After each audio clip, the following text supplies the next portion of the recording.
है। हजरत जिब्रील अलैहिस्सलातु वस्सलाम एक इंसानी शक्ल में तशरीफ लाते हैं, नबी रहमत सल्लल्लाहु अलैहि वसल्लम से बहुत सारे सवालात करते हैं।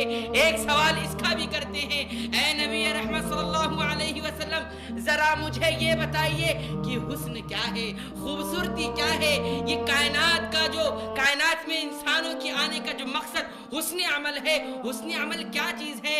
नबी रहमत सल्लल्लाहु अलैहि वसल्लम ने फरमाया अल इहसानु अन तअबुदल्लाह कअन्नका तरा फइन लम तकुन तराहु फइन्नहु यराक। अरे हुस्न तो ये है, खूबसूरती तो ये है कि तुम रब की इबादत करो, तुम रब की पूजा करो, रब की इबादत इस अंदाज में करो कअन्नका तरा, गोया तुम उसे अपने सामने देख रहे हैं।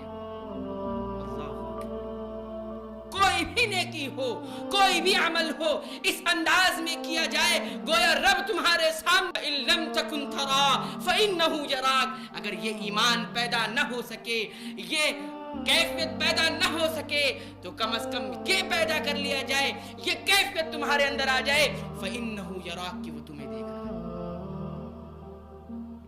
दो कैफियतें। हुस्न अमल ये है कि इंसान कोई भी नेकी करे खालिस रब के लिए, और उसमें इतना हुस्न हो, इतनी खूबसूरती हो, जैसे आज के दौर में होता है।